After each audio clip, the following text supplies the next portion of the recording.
so much. I love you so much. I love you so much. I love you so much. Hello, all you positive heads out there. Thanks for tuning your beautiful brainwaves into another episode of the Positive Head Podcast, where we are firmly convinced that creating success and happiness is rooted in understanding the ultimate nature of reality and the fact that as human beings, we are all immensely powerful fractals of the one and only source consciousness which creates and animates all things. Now, of course, understanding this powerful truth is one thing. Applying this incredibly empowering wisdom to everyday life, well, that's another, which is exactly why we provide you with a fresh serving of soul food for thought 5 days a week to help constantly remind you of what matters most. You are it. And I'm your host, Brandon Beecham. I'm the one who will be here with you each and every Wednesday, interviewing a different consciousness changemaker that is also out there working tirelessly to help catalyze change and expand awareness all across spaceship Earth. On the other 4 weekdays, you can hear me discussing topics such as my favorite thought-provoking quotes, reading and discussing wisdom from empowering books, playing clips from various inspirational spiritual teachers, sharing a bit of mysterious news, taking questions from the audience, and essentially digging into any other mind-expansive topics that will help keep your soul fed by tuning you into positive vibrations on a consistent basis. And you guys have heard me say that if I ever run ads on this show, it will only be with a company that I fully support because I believe their intention is to make a positive difference in the world. Well, I'm pleased to announce that day has arrived and that this episode of the Positive Head Podcast is being brought to you thanks to the support of Gaia. If you're not familiar, Gaia is the go-to source for streaming consciousness content online, and you can sign up for your first month for only 99 cents at gaia.com/positivehead. That's spelled GAIA.com/positivehead. Check it out. All right, all you positive heads. On this week's interview episode, I'm very excited to have Dean Radin here with me on the show. Not so dissimilar to my favorite magical character from the Mortal Kombat video game, also with the name Radin. Dean is the chief scientist at the Institute of Noetic Sciences, which is dedicated to unlocking the scientific understanding of intuition, inspiration, and transformation. Hey there, Dean. Welcome to the show. Good to be here. Thanks. Is that the first time you've been compared to a Radin, the video game character? You know, I'm going to have to look that up because I'm not really a big fan of video games, and I didn't realize that there was a character named Radin. There is. He's the Thunder God. This is a game that's been around for a really long time, and I played it a lot as a kid. And he's a pretty cool character. He truly was my favorite character in this game. Out of maybe, I don't know, there's been a couple dozen over the years. But so yeah, you'll have to look that one up. See your alter ego there, right? Cool. Good. So I like to open with the same question and end with the same question, always with my guest. And so I'll go ahead and stay predictable for the listeners. You're in an elevator. You've got 10 floors to answer. The guy next to you looks over, says, "What's your passion?" What do you say? That depends on what building we're in with the elevator and where we're going and how I make a rapid assessment as to who's asking the question. The reason I say that is because... Very calculated. Well, it's because over many years, I've been asked that question a lot. And if I get the sense that the person is not really interested, they're just doing it to be polite, and I'll say, "I'm a scientist," and that will predictably say, "Oh, what do you study?" And I say, "Well, I study psychophysiology." And if they ask what that is, I say, "Well, I study the reaction of the human body to different kinds of stimuli." That usually ends the question, and the elevator door opens, and that's the end of it. Right. Yeah, what's the answer if someone's really, really interested? Yeah, if they seem more interested, then I'll say, "Well, I'm a scientist. I study psychic experience." And if they continue by asking questions, and I can gauge pretty quickly if they're really interested or not. Most people are interested, especially if they know that they're having a private conversation. Yeah. A very small percentage of people will stop the conversation and not bring it up again. Interesting. I would think you would, run into a good amount of people that don't want to open that door. It seems like there's a lot of fear with certain folks, and then of course others like myself. It's the most fascinating subject in the world. So, but that's interesting to know that or hear that folks, when it's private, for the most part, they want to hear more. Almost always. Wow. And in many, many different contexts. Anything from the person you happen to be sitting next to on an airplane to generals, CEOs of businesses, right? You name it. All kinds of people. Well, it seems... And for a very obvious reason. The reason is that we're talking about pretty common human experiences. Right. But at least within Western culture, we don't know what to do with those experiences. So they tend to be taboo, and people learn you don't talk about it until you have a reason to feel that you're safe. Right. Right. Yeah, I think you hit the nail on the head there. I would say almost everyone from any walk of life has had some sort of experience at some point that has them sort of scratching their head like, what is going on here? That does not fit into my neat little box, right? It doesn't fit into the box that we've been taught. Right. But in terms of the experience itself, one would think that because so many people have experiences of this type, and even if you yourself don't have one, you may know someone that you trust who will tell you things and make your hair stand up. Yep. So it's pretty common. Yeah, and it just seems almost shocking that it's still, sort of looked at with such a skeptical eye, right? When almost everyone knows someone or has some sort of experience that has to have them questioning, like, is there more going on than we're being told on the nightly news?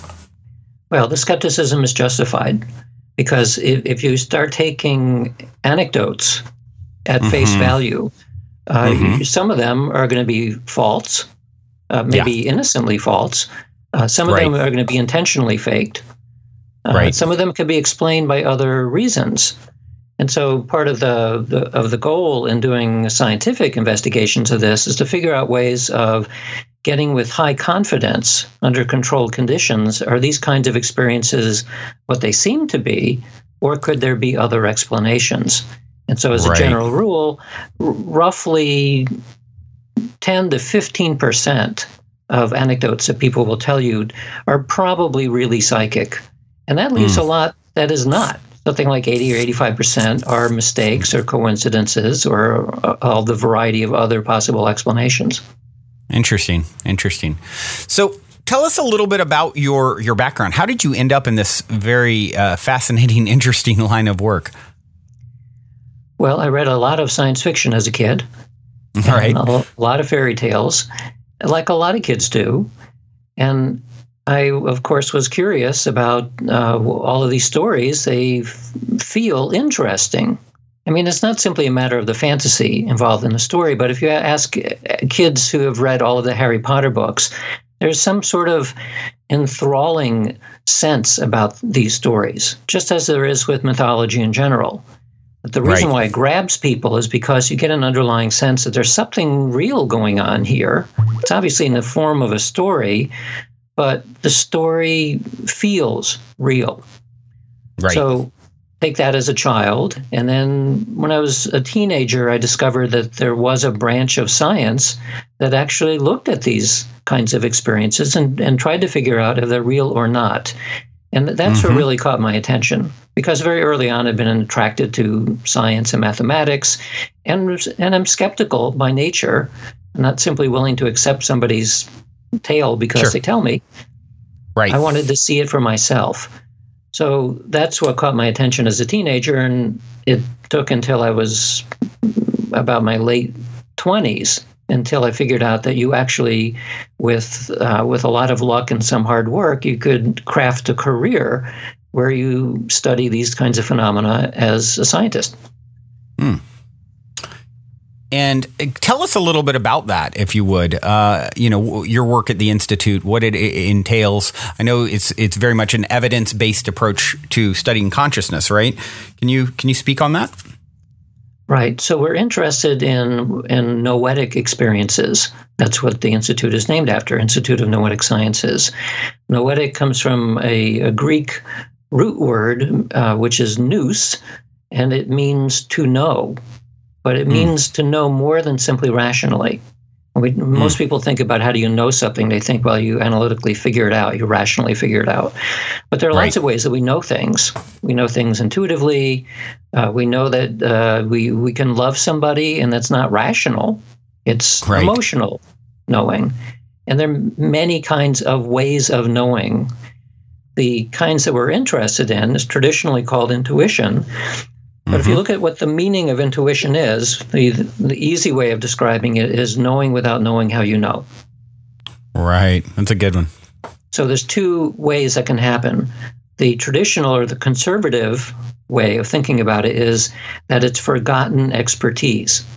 So the example that you can use is you're a firefighter and you've been doing this for 20 years, and you look at a building and there's somebody in the building and you want to get them, but you don't go, which is like opposite to what you should be doing. And somebody will say, well, why are you not going? Well, because you're saying, well, I know the building's going to collapse in like 2 seconds. 2 seconds later, it collapses. Well, how did you know that? Well, through lots of experience and knowing how what happens when a fire is happening as to whether it's going to collapse right now or not. Right. So that's forgotten knowledge. And this, of course, this is true in every domain. We have forgotten knowledge, becomes unconscious. But the other way is that you get information and it does not come through memory, it does not come through expertise, and it doesn't come through the ordinary senses either. That's what we would, in the vernacular, we'd call it psychic information, but it's still part of the spectrum of intuition. It's knowing things without rationally figuring it out. Right. So that's what we study. So you put this now in the context of understanding the nature of consciousness itself, because that's really where the big question is. What is consciousness? Is it generated by the brain? Is it something else? And in particular, what are the capacities of consciousness? So intuition is one domain that you can study.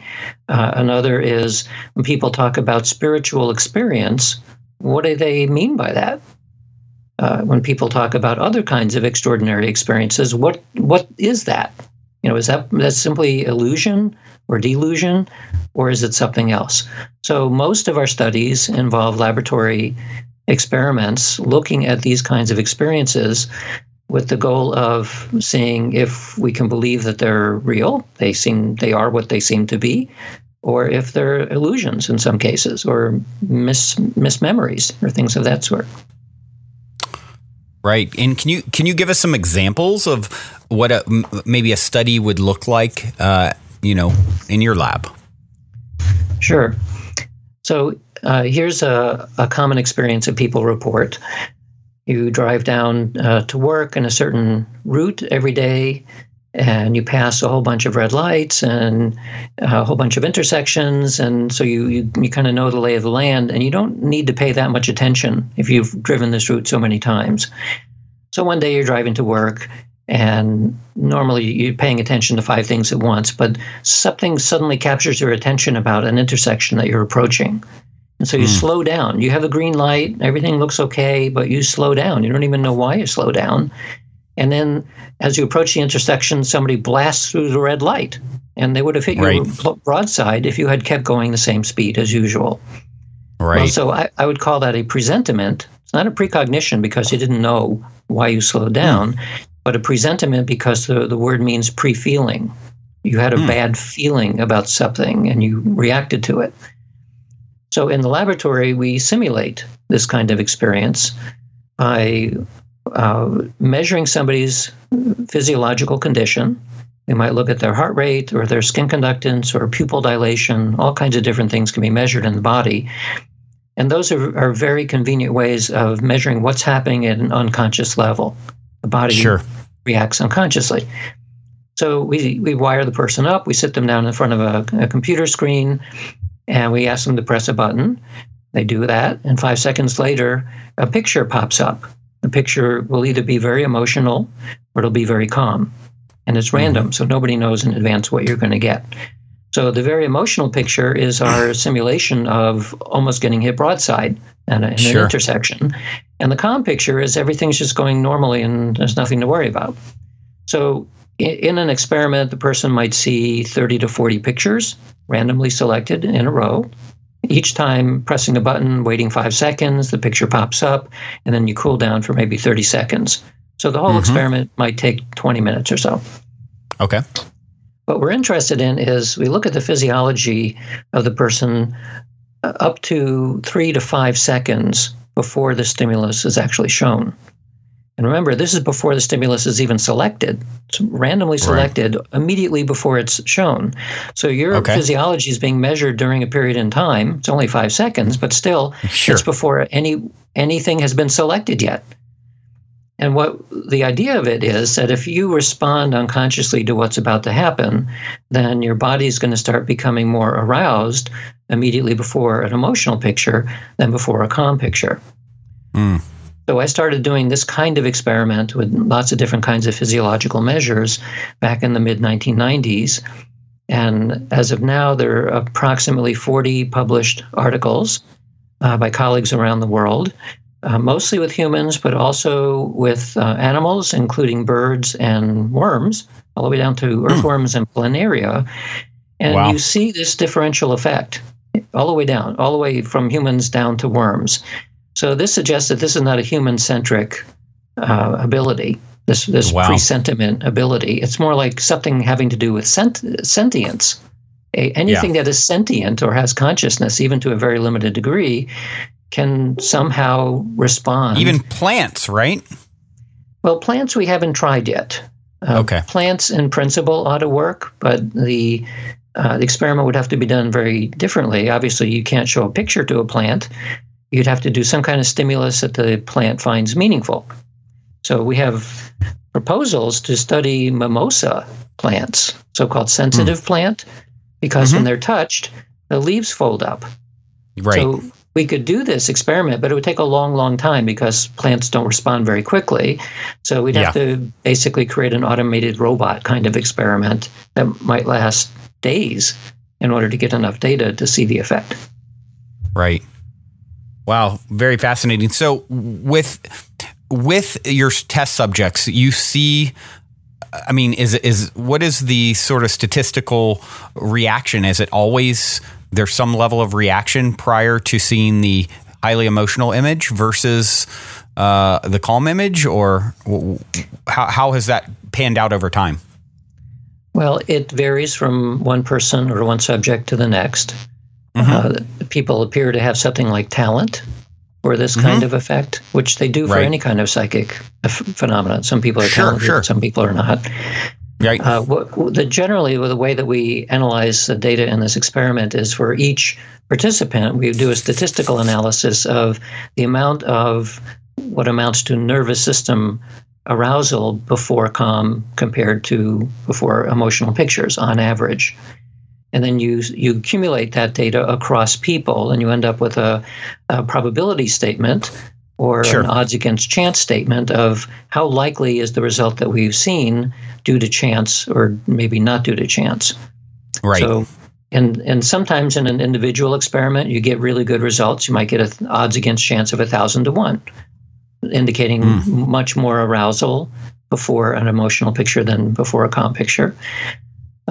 Overall, when you look at all of the experiments, all of the known experiments, roughly 40 that are known now, and see what do we get in independent laboratories for doing similar experiments, there then there's no question at all, odds against chance of over 1 million to 1, that people in fact become more activated before emotional pictures than before calm. Wow. And this, by the way, is not only pictures. It could be something as simple as an electric shock, or even it's much simpler, like the presence of lights flashing in your eye as compared to no lights flashing. So we see it in a wide variety. And this, by the way, the reason why you get independent people doing the experiments and different kinds of stimuli and different kinds of physiological measures is you want to gain more and more confidence by looking at the same phenomena in different ways. And if in general you see the same effect over and over again, it's very likely to be a real phenomenon. Right. Wow. And so, of course, this leads to the question that maybe is a sort of a big question. Curious how you answer. Where do you think this psychic info comes from? You hear, having had experiences with people who are, as you mentioned, talented intuitives in my life, where they have made startling predictions for me and things like that. What in one case I can think of where it's like, hey, I see this or this, and it was like kind of like two different sort of probabilities or timelines, if you will. What is your opinion after all of this research and all these years spent studying this phenomenon from sort of a scientific standpoint? Do you have a theory? I imagine you do, of where it actually comes from. Well, I think it is all related to the nature of consciousness and the role of consciousness in the physical world. That's what it's all about. When scientists first started looking at these kinds of effects, the underlying assumption was that it probably had something to do with signaling, like electromagnetic signals, or one of the other four forces that are known in physics, that there was some kind of physics that explained this. And there are still some scientists who believe that there is something related to maybe thermodynamics or some other aspect of known physics that would explain this. And by the way, within physics, both the mathematical equations for classical physics and for quantum physics and electrodynamics and thermodynamics, well, not so much thermodynamics, but there's other domains of physics, the equations are called time symmetric. This means that the flow of time, as Einstein said, is an illusion. Right. General relativity and special relativity are all about strange things that happen with flexible time. Right. So from a pure physics point of view, the idea that our experience of time is not exactly correct, that's well understood, at least from the equations. Sure. And even now in experiments, the so-called delayed choice experiment in quantum mechanics, it's possible to demonstrate that things in the future can influence things in the present. This is not even that controversial in physics. Where it becomes controversial is trying to then bring it into human scale. How do we translate? And that is a very controversial area. But I think that may be pointed in the right direction, but I think there's a more fundamental reason why this works. And that is that if you think of science as built by in the form of a pyramid, where the pyramid is a series of hierarchies of the way that we think about how reality is stuck together. The bottom of that pyramid, this knowledge pyramid, is physics. We assume that everything is sitting on some kind of deep physics. And then from that emerges chemistry, and from that emerges biology, and from that emerges psychology. And somewhere near the top of this pyramid, we have consciousness. That's what the neurosciences tell us, that the brain generates consciousness. Right. From that model, it's extremely difficult to account for how any psychic phenomena would work. It's just consciousness is way too far away from physics in order to understand it. This is one of the reasons why I have many colleagues who are scientists who say, well, precognition is logically impossible. It doesn't matter whether you have evidence for it because it can't exist. And I have to remind them that that's because they have a certain model in mind. Right. And it's true that within a standard scientific worldview, it's very difficult to account not only for precognition, but for telepathy or clairvoyance or anything else. Sure. So it's been thinking about these issues and how do we plug in psychic phenomena into our existing worldview that I realized one day that we're probably barking up the wrong tree. It's like we're asking the wrong question. The real question is, what is consciousness and how does it work?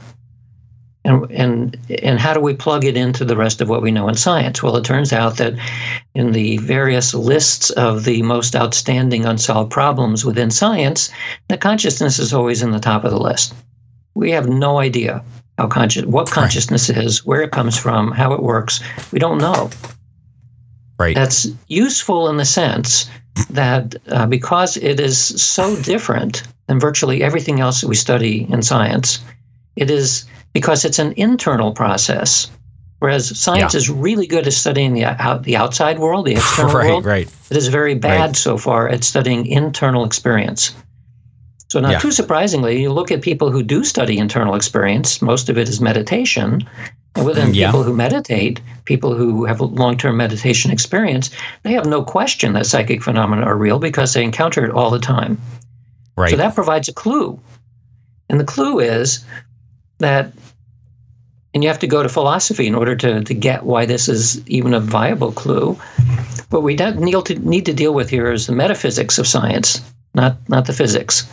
And the metaphysics is what a philosopher would deal with in terms of understanding the fundamentals of the models that we're using. And so from that perspective, maybe we're not right that the worldview is sitting on physics. Maybe it's not matter and energy that's the bottom. Maybe it's consciousness that's at the bottom. So what I'm talking about here, of course, in philosophy is known as idealism, and there are many other terms for it. And of course, it's one of the bases of lots of Eastern philosophy as well. Sure. But ultimately, all there is consciousness. All that you can know is consciousness. And it's from an idealist point of view, consciousness is prior to mass and energy and time and space. It's sort of the cause, and all this other stuff is the effect, right? In a sense. Or think of it in terms of everything we know is an emergence. It emerges from awareness, emerges from consciousness in some way. If that is true, then suddenly psychic phenomena of any type, including precognition, becomes easy to understand. And the reason why it's important to think of it as being at the bottom of the knowledge pyramid is because it doesn't change anything that we know in science. Everything we know in physics remains the same. And everything we know in chemistry and biology and psychology, they all remain the same. So we don't throw away any of the textbooks. What we've done is put the entire heap on a new ground. Platform. Yeah. So this new platform is important because just like there are electrons that emerge into new forms, well, consciousness emerges into new forms as well. We don't necessarily see it, but it would be there. Just like we don't see, we don't need to deal with electrons when we're doing something in psychology. But if it wasn't there, it wouldn't work. Right. So by the same token, consciousness emerges into many different forms. It's always there. It's the same stuff at the psychological level as it is at the ground level, but it is also prior to space-time and prior to matter and energy. That means that each of us who enjoys some degree of consciousness, like all sentient creatures would, have the capacity at some level to access things that are not bound in space or time. And that is exactly why psychic phenomena seem strange. They're unbound by space and time. That's the only reason that they seem strange. This is my working hypothesis of what's going on here, and I use this way of describing it because I think as a scientist, it's essential to keep what we know about science that works, to not throw it away. There's way too much that is already known about how things work, and so that stuff is good. This basically just expands our understanding of what science is in a way that suddenly makes a lot of things that were previously thought of as anomalies no longer quite so anomalous. Right. Yeah, that makes a whole lot of sense to me. I really like the way you explain that. And sort of like we've had 1 through 10 all this time, and there's something missing, and let's add in the 0, right? It's just this foundational premise. Do you think that this is, from all of your study, all of your work, do you think this is the inevitable conclusion of where science leads? That this becomes, 100 years from now, they're looking back saying, wow, how did we ever even look at anything not knowing that consciousness is the sort of root of it all? Do you think that's what it's heading to? Well, that's my guess. Yes. Yeah. And so your use of the idea of the counting numbers 1 through 10 is a very good analogy, because people were counting 1 through 10 forever because we have 10 fingers. And it took a long time for someone to come up with the idea of 0. Right. But once that happened, mathematics exploded because it provided a whole new way of thinking about what numbers mean. By the same token, you can draw a parallel. You did think of this knowledge pyramid that I was describing. And now at the very top is everyday experience. It's like common sense. Well, everyday experience is like the counting numbers. It's like 1 through 10. right? I can't have 0 of something. I could have 1 or 2 or 10. Right. So if you now imagine that there's a parallel to this pyramid, where the deeper you go, further and further down into physics, the further away you get from everyday experience, the more abstract the mathematics becomes.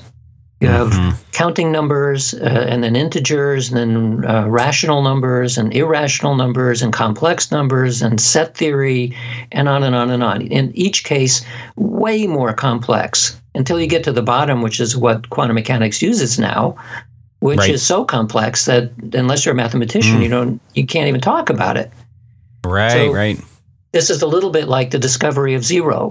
Well, it may be that the discovery of 0 in terms of our scientific models will be that, we're actually not sitting on physics. We're sitting on something that's much deeper than that. Right. Yeah, I love that. That makes so much sense. And it leads me into a question about your latest book. You've written several books, and your latest, Supernormal, is about one of my favorite words, magic, right? Let's talk about that word. It's a very charged word. What do you consider to be magic? Well, Supernormal is actually about the yoga superpowers. And I specifically chose the word supernormal rather than supernatural because of the distinction that's made within yoga. So you have you go back to the original classical form of yoga, which was written by Patanjali about 2,000 years ago, and it's called the Yoga Sutras. So the Yoga Sutras are interesting because that was the first time that you find a written record of what up to that time, probably for millennia, had been an oral tradition. And so you can see then it captured an oral tradition that goes back into the mists of ancient history. And one of the 4 little books that constitute the Yoga Sutras, book number 3, is all about the superpowers that arise as a result of dedicated meditative practice. And so you look through this language, it's all written in Sanskrit, but there are, of course, lots of translations. The translations basically say that there are roughly 25 different kinds of powers, and they call them siddhis, Siddhi in Sanskrit. And it roughly translates into something like attainment or perfection. So what happens when you attain a certain degree of perfection in meditation. And we translate those into the words that we'd use today. They're talking about telepathy, clairvoyance, precognition, and psychokinesis. Exactly the kinds of things that we study in the laboratory. They talk about some of them as being way more powerful than anything that we generally see, like levitation and super strength and super speed, like comic book superhero stuff. But that's what they're talking about in this book 2,000 years ago. Wow. So you either have to say, well, this was like a fantasy book that they were writing, or they knew what they were talking about. So since we know that the elementary siddhis, simple precognition, simple telepathy, and so on, those have been now studied for about 150 years by science, and we have very high confidence that those are real things. So that means that when Patanjali was writing the Yoga Sutras, he probably wasn't making it up. He does say, and many commentators have said afterwards, that things like levitation are real, and super strength is real, and even invisibility is real, except it's extremely rare. It's extremely rare even by people who are lifelong meditators, whereas some of the other siddhis, like telepathy and precognition, are pretty common. So as in any domain, you find some people are talented and other people are not. Fortunately, because we're able to look at the simple siddhis in the laboratory, we know that they're very likely to be real, and you don't need to be a superstar in order to demonstrate them. Right. And there, it instantly makes me think of, accounts like Carlos Castaneda, for example, where there's accounts of supposed teleportation and things like that. So there's certainly been people along the way who have claimed to have done some of these things, even in recent history, right? And obviously not happening or being claimed all the time on every street corner, but it's still floating around as, something that, and I'm sure there's probably all kinds of interesting accounts that I've never even heard of that maybe even you have, which I'd be interested to hear if you have some good ones. But, it's such a fascinating idea. Well, this is the challenge of an investigator. There are lots of people who make all kinds of claims about special powers. Yeah. Most of them are they're not telling the truth. Right. So, and it doesn't even take muddies that the long waters a bit on something that's already very tricky, huh? Right. So one of the things that you learn after a while when you start studying these kinds of phenomena is to be even more skeptical than the typical skeptic, because you learn that there are ways of faking these kinds of things. You learn that some people are motivated to fake. I have a very large collection of traditional magic methods. I'm talking about stage magic and gimmicks and things that people use to fake these things. And you need to be educated about how you can fake these kinds of effects in order to be able to do proper investigation. So that's why I have a large collection of methods for faking these things. And you find occasionally that people do have real skills. Very, very few people have what might be called psychokinetic skills. Those are the ones that, of course, capture people's attention, because that's what you see in every movie and television show having to do with psychic powers. There are people making things float and they're flying, and it's very exciting. But that is exceptionally rare, so rare that even after many, many years of doing this kind of research, I've never found anybody in the laboratory who could reliably do anything that I would say was psychokinetic at a macro scale, meaning something you could see with your naked eye. We have seen lots of examples of people doing microscopic effects that you measure, and then you need statistics in order to be able to detect it. That's not too unusual. But to see macroscopic effects, I've yet to see something that convinced me that it's real. Interesting. So what have you seen that would be among the most intriguing? Well, I'm going to contradict myself a little bit, because actually I have seen a few things that were macroscopic in the sense that these were large-scale effects that there's no obvious normal explanation for. And the one example that I take as real is the one that I did myself. Oh, wow. And this shows you how, it's partially simply a matter of the skepticism that is necessary in science. You have to be very careful about accepting somebody else's word for something. And even if you see a macro effect, you immediately start thinking, well, how did that person fake it? So I had heard, as many of us have, about spoon bending, metal bending. So I've gone to a number of the so-called metal bending parties, where people pick up a spoon or a fork and they start bending it. And the claim, of course, is that it's paranormal. Well, I know lots of ways of faking spoon bending. There's lots of ways of doing it as an illusion trick, and you use gimmicks to bend it, and use ways of deflecting people's attention while they're bending it, and so on. So I knew all of that. I was watching people very carefully when I went to these spoon bending parties. Occasionally, I would see somebody do something that looked peculiar. It didn't fit any of the known methods that I know to do in a fake way. A fake, yeah. But I still was skeptical, because I figured, well, they just knew a magic trick that I didn't know yet. Right. So one time, this was now about 15 years ago, I went to a spoon bending party, and I had heard about a woman who was able to bend the bowl of a soup spoon, of a large soup spoon, to bend a bowl in half. Well, that's really difficult.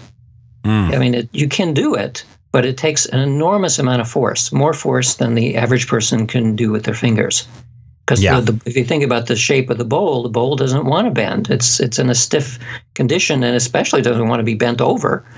So so I decided, okay, I'm going to find somebody who says they can do that. I sat down in front of this lady, and then I was mimicking what she was doing. I was holding a big soup spoon, and I was trying to mimic her hand motions to kind of get a feel for what she was doing. So we're doing that for a while. Nothing's happening. And then somebody behind me says, oh, look what happened. So I'm looking at the lady, and nothing happened to her spoon. And they said, no, look at what you did, meaning me.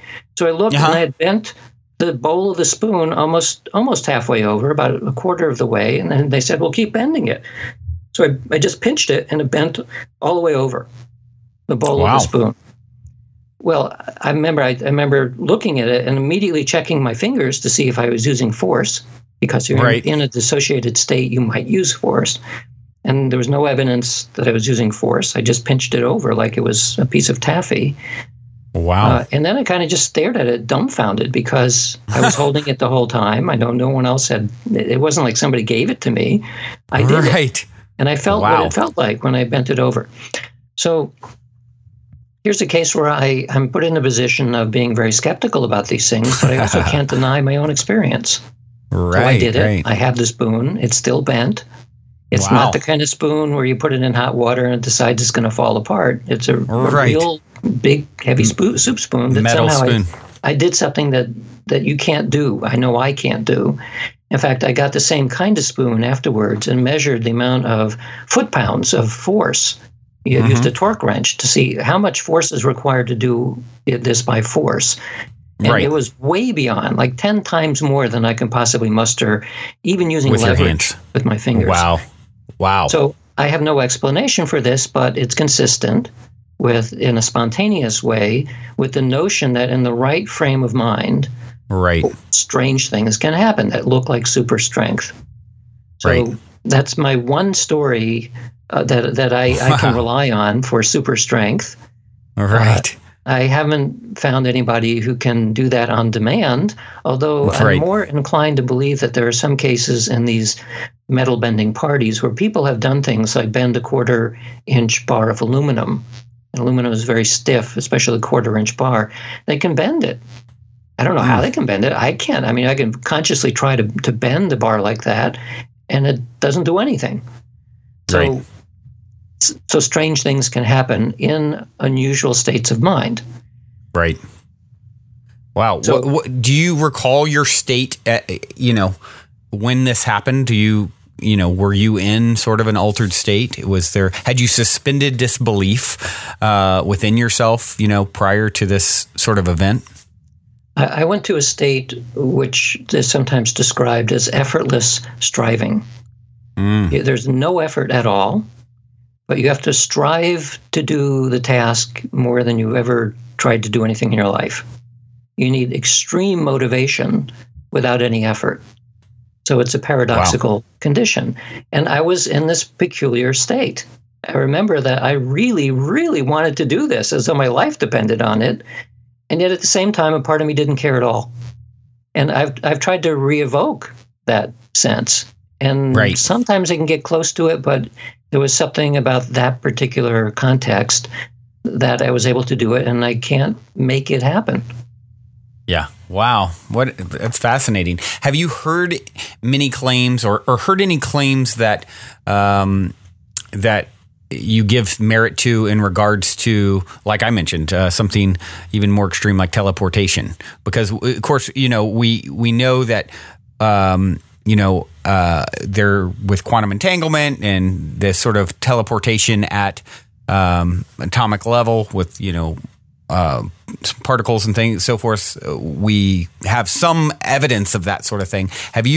What are your thoughts on that? And have you heard anything that seemed, I know you probably haven't seen it, you probably would have told me that story, but have you heard anything that, I think instantly pops to my head hearing about like, Tibetan monks and things like that who have claimed to be able to do these things. Is there anything that you've heard that sort of rings true or you suspect could be true? Well, yes, I've heard of the occasional person in China who claims to be able to do this. I've seen videos that apparently show such things.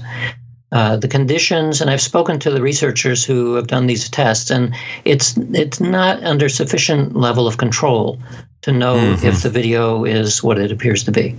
So I can't pass an assessment on the Chinese research that I've seen. I do know people whose opinions that I trust, and I know that they're good investigators and observers who have seen the occasional person, usually in South America, typically Brazil, where apports are said to have occurred. So these are small objects like little rings or gems or things of that sort that seem to fall out of the ceiling without somebody surreptitiously throwing it. They just seem to appear, and things show up. So, again, this sounds. My reaction to it is very similar to my reaction to metal bending. I've had friends tell me that they've been able to bend things. They are even able to show me things that they bent, but not being able to see it firsthand. I don't know what to make of it. All I can say is credible people have told me incredible things. So that's about as far as I get. And by the way, this is why when we go into the laboratory, we are asking something to happen on demand under our conditions, because then we can have confidence if something happens. Right. This means we study microscopic forms of psychokinetic effects and lots of different kinds of perceptual things like precognition. And those are relatively easy to get as compared to these things that capture our attention, like teleportation and levitation. Right. Yeah. One of the first experiences I had was with that sort of opened me up to the world of metaphysics and sort of stepping out of what I was taught to believe, coming from a very conservative, religious, Christian background. Was meeting a girl who claimed to have some psychic ability, and at one point we did this test where she, said, okay, I'll be able to read what you're thinking. And I even remember it was like the color brown, and she said brown. And I'm just like, hold on, what just happened? And to this day, I've been like, okay, was there something, how did I get tricked? Right. Of course, I'm open to the idea that she actually just, this just was true telepathy. But I think a lot of people have had those sort of experiences where, you're thinking about something, then of course the other person sitting next to you brings it up, and that's not an expected topic of conversation or person. But that seems to be one that's very common, a lot more common as well, would you say? Well, if you have two people who know each other well, then they have a certain degree of overlapping memory, shared memory. So a way not to do a telepathy test is to ask two people who have been out sailing all day to come into the laboratory and simply ask one to just think of anything that comes to mind, and then ask the other, well, what do you think that person's thinking of? Because their minds are going to be saturated with things having to do with sailing. Right. You're already biased from the get-go.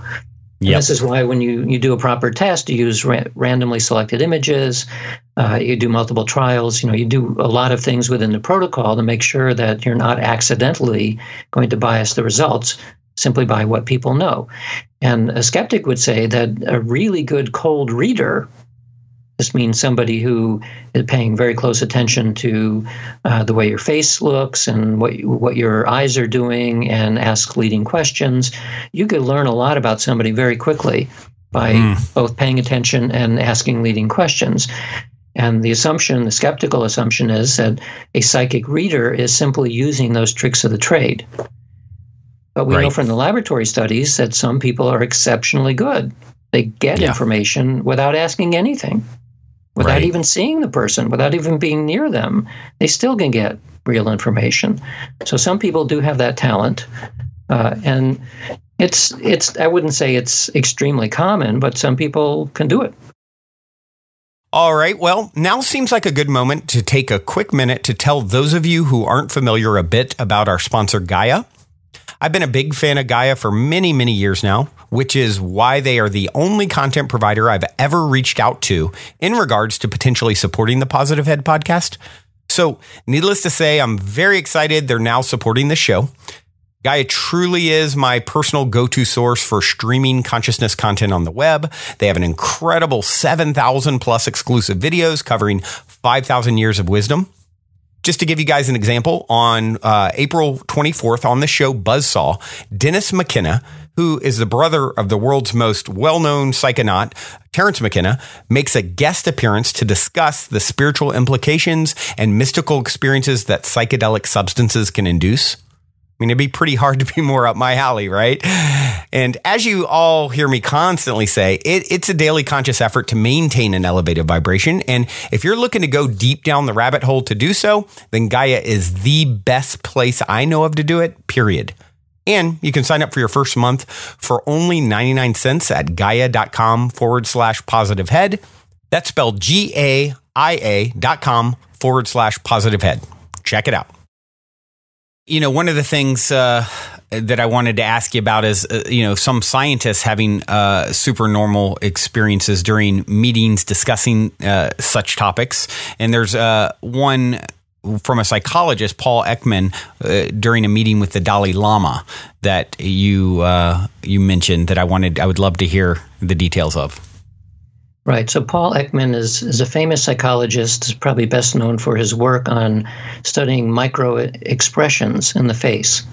Mm-hmm. So he has training programs for police and interrogators and that sort of thing to look for very small movements in various portions of the face, which are tells.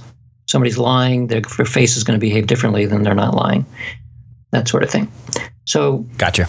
Paul Ekman was one of a number of people who have had dialogues with the Dalai Lama. And Paul describes in one of his books that in a meeting with the Dalai Lama, he suddenly felt different in a way that it took him a while to figure out why he felt different. And he realized that it's because he didn't feel angry. And he admitted in the book that he had spent a lot of his time in his lifetime feeling angry all the time, having like this internal aggression, anger kind of feeling. And he only knew that it had gone away initially. When it did go away in the presence of the Dalai Lama, he didn't even know what it was. He just felt like something is missing. I feel better. And he decided, well, it's because I don't feel angry in the presence of this person. Well, it turns out that, again, from a yogic perspective, that one of the siddhis that arises as a result of this dedicated meditative practice is called radiating goodness. It's a type of power where people in your vicinity feel calmer, they feel better, they feel good. Wow. So Paul was, of course, intrigued by this and asked the Dalai Lama to recommend somebody who one of his monks that could do this particular power. And he did. He found a monk who could do that and then started testing that monk with his friends to see if they reported anything unusual subjectively without letting him know what he was looking for. Right.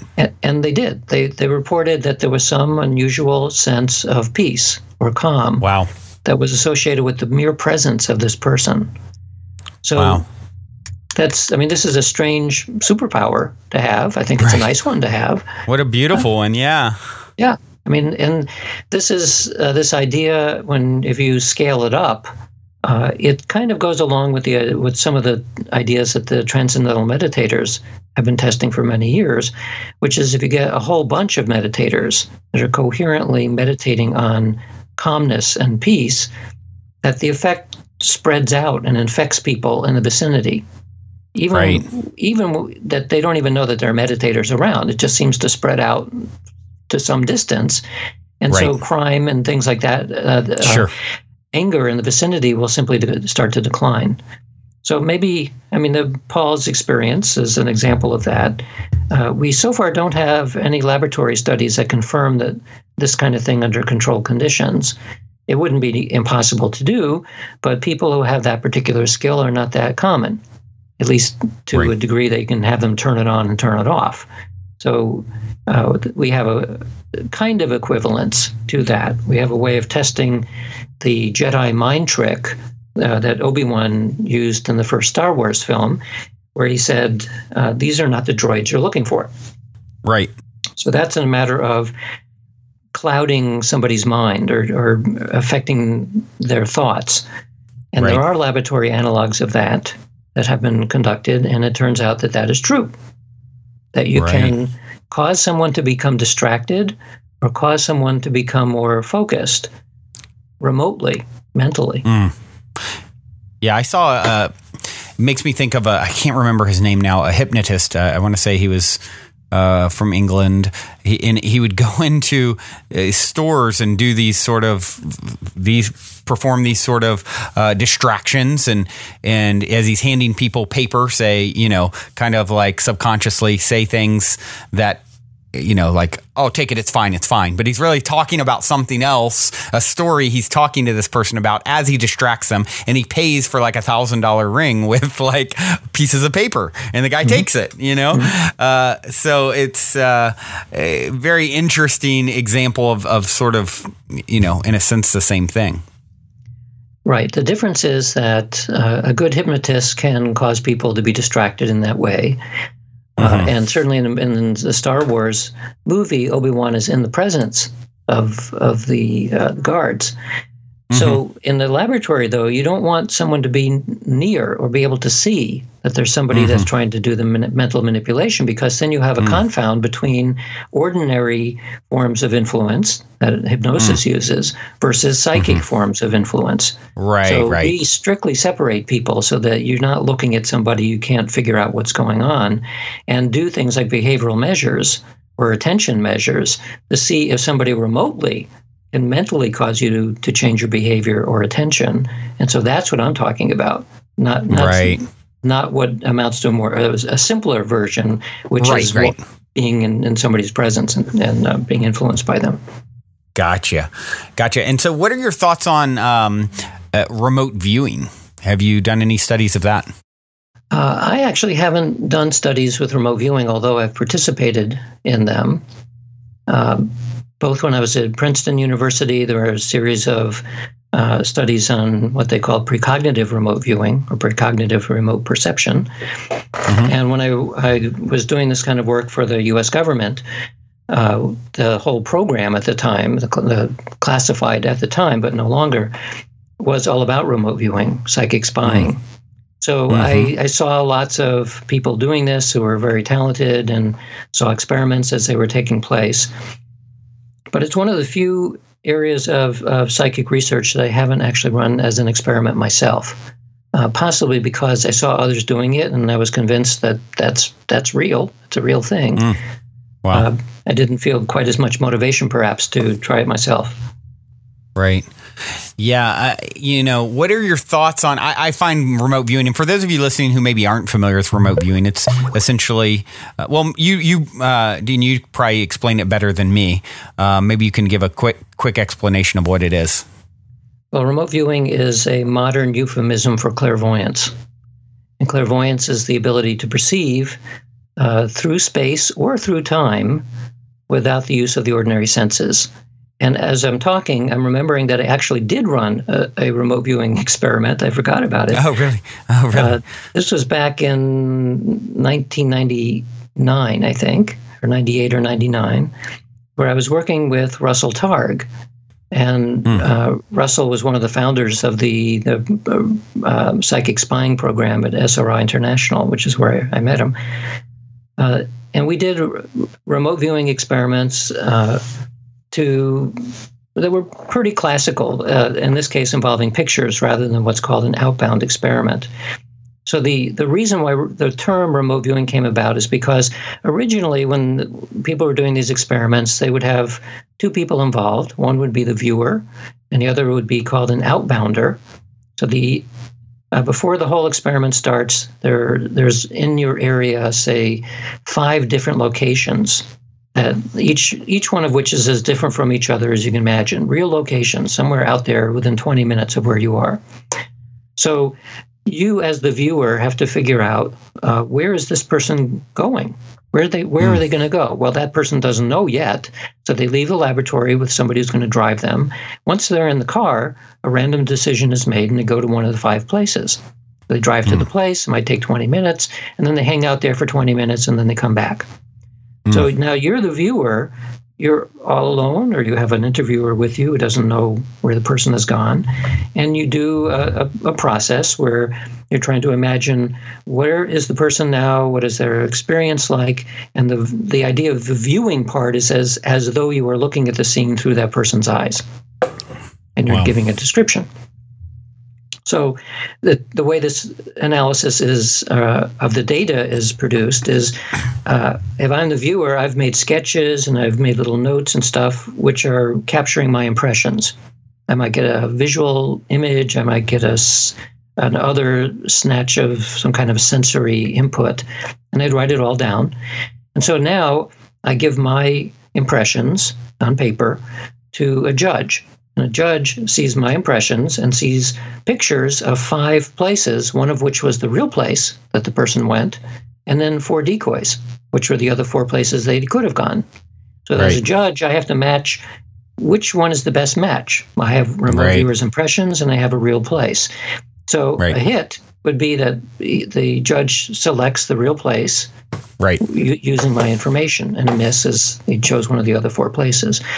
So that's a very simple form of this kind of experiment, and they've been done maybe 1,500 or maybe 2,000 such trials and experiments at various times.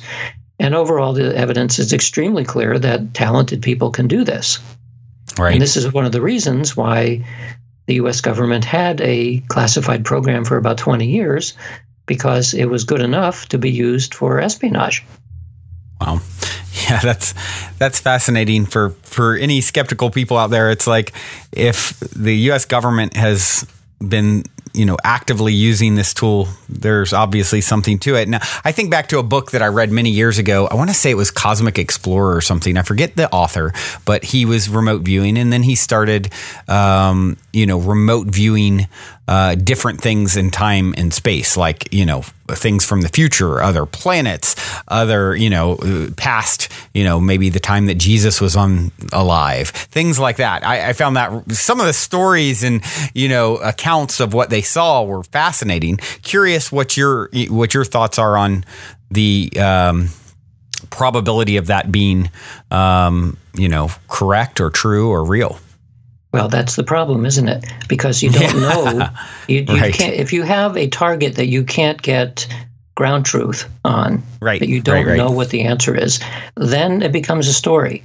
It might be a really nice story and fun and interesting, but if there's no way to check it, it remains a story. So all of the experiments that I'm talking about and everything we do in the laboratory, we know what the ground truth is. So we can make a valid statistical argument about whether or not what we're seeing is true or not true. The rest of it is certainly is interesting. People have looked using remote viewing to look at Mars and look at UFOs and look at all kinds of interesting things. But it has to remain at the level of story. Yeah. So you wrote a couple other books, The Conscious Universe, Entangled Minds, which I'm very interested to read. And I'd love just a quick sort of overview of what your findings are. What is your thoughts on the ultimate nature of reality and consciousness? Is this a fully alive, is it all one consciousness? Is it, are we in, is it a holographic reality? We've had people like Elon Musk say recently, I think it's 1 in a billion chance we're not in a simulation, a simulated version of reality. What is your take with all your study and research? Well, for anybody who's interested in what the nature of consciousness and reality are, if you ignore all of the evidence for psychic phenomena or evidence of survival of consciousness, you just set that aside and you assume that none of it is real, it's very, very easy to kind of fall into the standard scientific way of thinking about reality and to assume that we're actually very smart, that we've practically figured it all out. There are a couple of threads that are not completely tied up yet, but we know things all the way down from the subquantum level all the way up to the universe and everything in between. And yes, every discipline has a few new things to learn, but it's pretty much wrapped up. That's the standard view.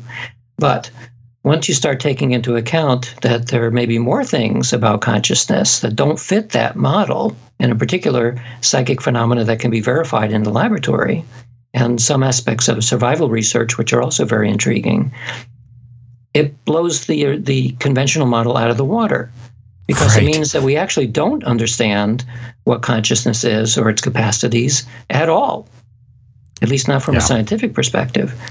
So, as I said earlier, if you start thinking of new ways of expanding the metaphysics of science, then you start moving closer and closer to what amounts to the esoteric traditions. And this includes Eastern philosophy, Western idealism, and esoterica as described in Hermeticism and Neoplatonism and all that whole lineage.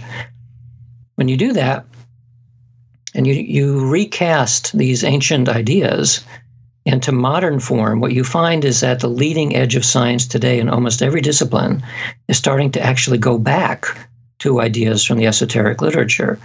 It's explained in terms of as you said, that the reality is a simulation, or reality is a hologram, or reality is made of information or made out of mathematics.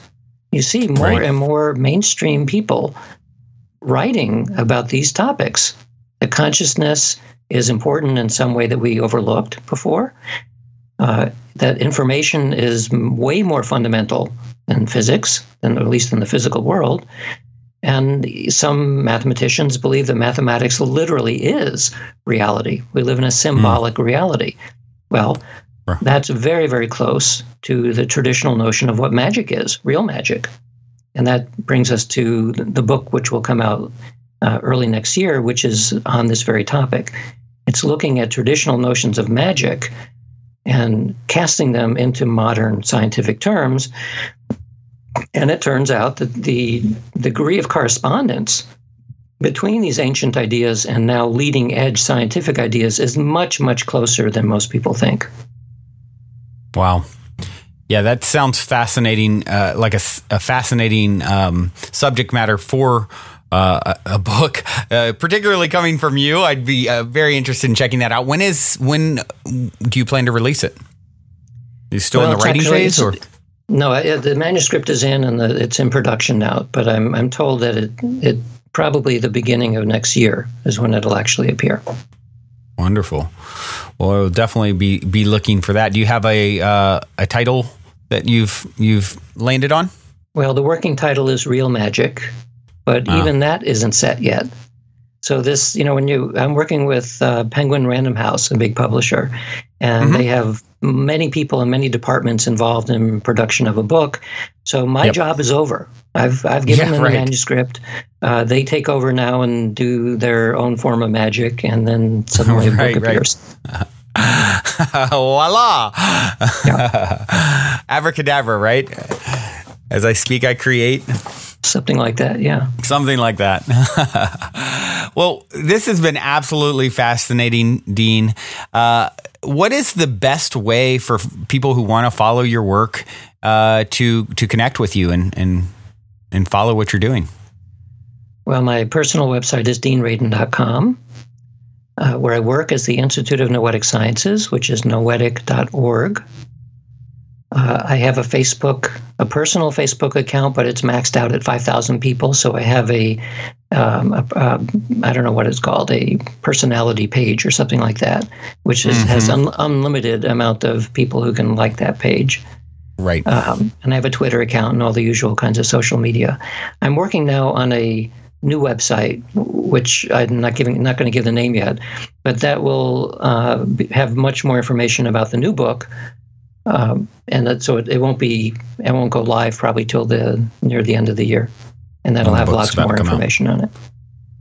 Excellent. Well, Dean, thank you so much for taking the time to connect with us and share some of a little bit of insight into your world. It's fascinating. I absolutely love getting I feel like science and spirituality are sort of doing a dance now that is unprecedented, that and you're someone who's right on the leading edge of that dance. I do have one other question for you. I'm curious, after all your work and having such a scientific mind, but then also, looking at this metaphysical, what would be, supernormal information. What is your thought, on the ultimate nature of reality? I'm assuming you have come to the conclusion that we all continue to exist beyond physical form. Is that correct? Is that a correct assumption? Kind of, but not exactly. So I assume at this point, my working hypothesis is that consciousness is fundamental. So by consciousness, I mean here something like awareness. There's some primordial awareness that's simply out there. and they can take on different shapes and forms. And some of those forms we see as physics, and some as chemistry, and so on. As far as survival of personal consciousness, I'm not so sure. There is intriguing evidence, experimental evidence, field studies, reincarnation studies are interesting, near-death experiences are interesting. What do you think about the afterlife experiments, the book, The Afterlife Experiments? And that too. See, so there's different classes of experiments, all kind of pointing to the direction that something persists. But what's not clear to me at all, at least not from the existing evidence, is that something personal persists. Like I can easily accept that there's your body dies and some form of awareness remains, but maybe it has access to your memories and maybe it doesn't. If it doesn't have access to your memories, you're just a disembodied piece of awareness. You're like a drop in the ocean. You may very well quickly dissolve back into the ocean and you just become part of the big thing. So the real issue is whether your memories, that's what makes you, is your memories, your personality. We don't know if that persists. Now, of course, there are ideas like the Akashic record where everything is recorded.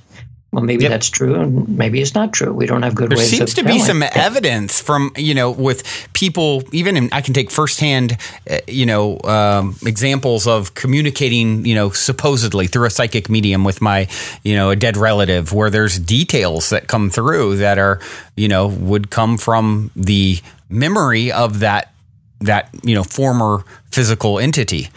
And there seems to be a lot of that sort of evidence. Yes. So we've done studies with mediums as well.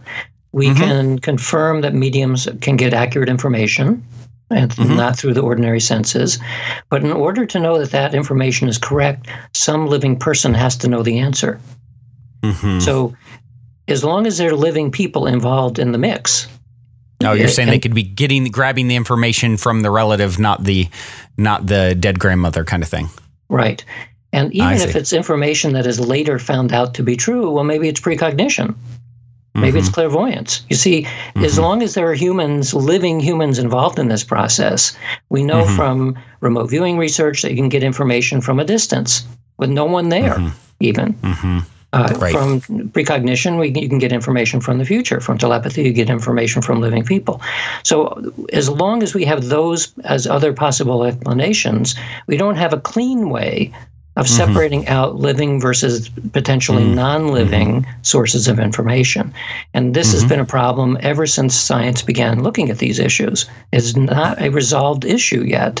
So that's why I'm saying that we don't know yet. We don't know, like we can have high confidence that precognition exists because we can do experiments that exclude other possibilities. But at least in this one, having to do with persistence of personal consciousness, we don't know how to do that yet. What do you think about near-death experience type experience where people, in the coma, an Eben Alexander or someone like that? What are your thoughts on that? I think some of it is related to what happens after the body shuts down, but not all of it. So when you look at what are the states of awareness where psychic perception improve, there are states that all have to do with the reduction of non-ordinary awareness.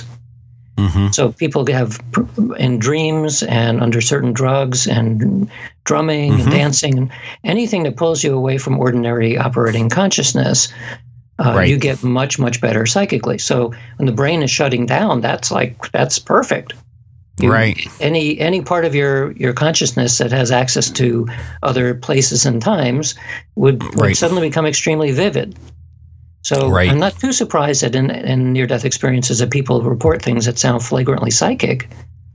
But again, we don't know whether the experiences that people report literally are what happens when you are dead and not coming back. Because again, it's the same confound as you have with mediumship. That we can't go to the question that we're all interested in because we don't know how to do that yet.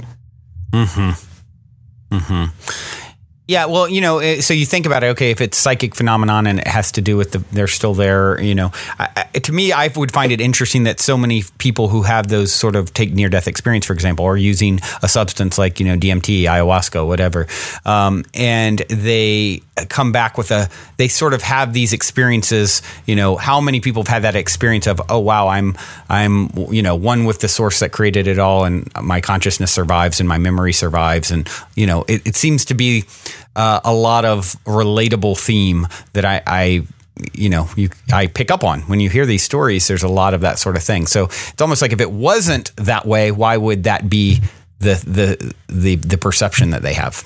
Well, the same thing could be said for long-term meditators or for anybody who has a mystical experience. The experiences that people talk about are more or less the same.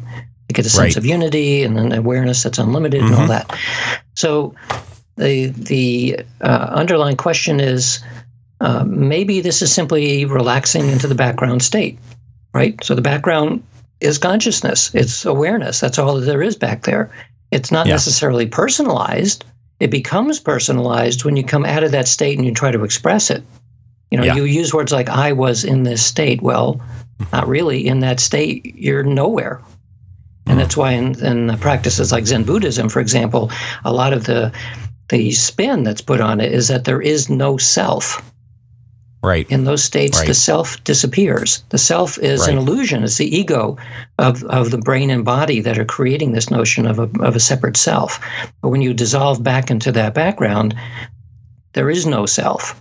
Well, so I'm not saying this I know to be true. I'm saying this is what the traditions have said.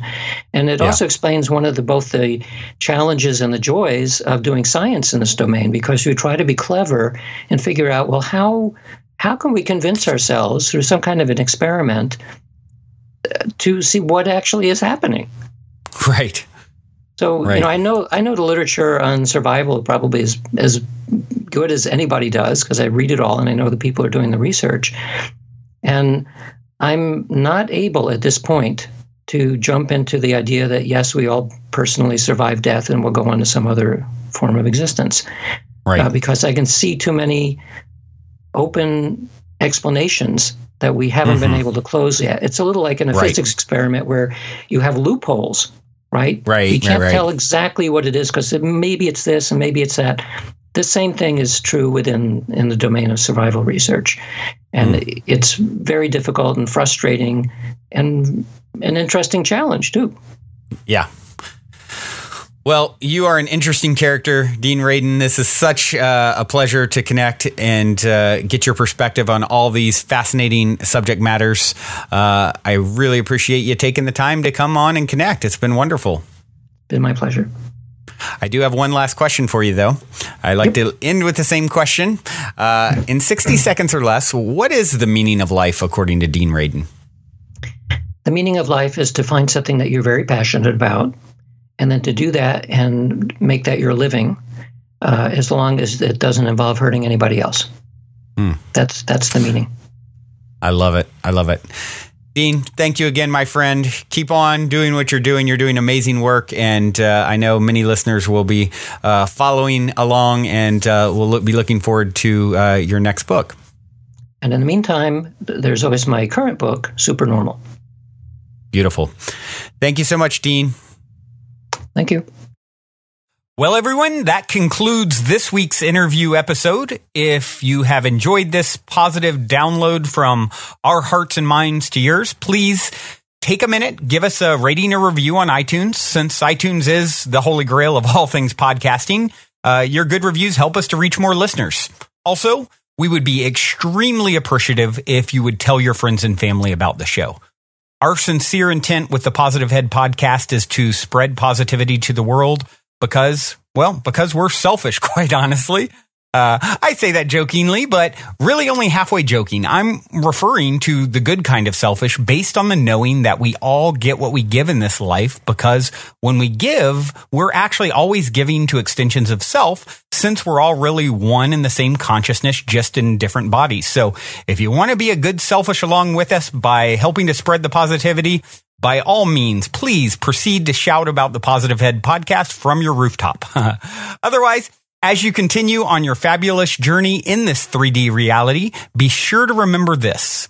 As long as you ain't dead, you're already positive ahead. Journey well, everyone, and thank you for being.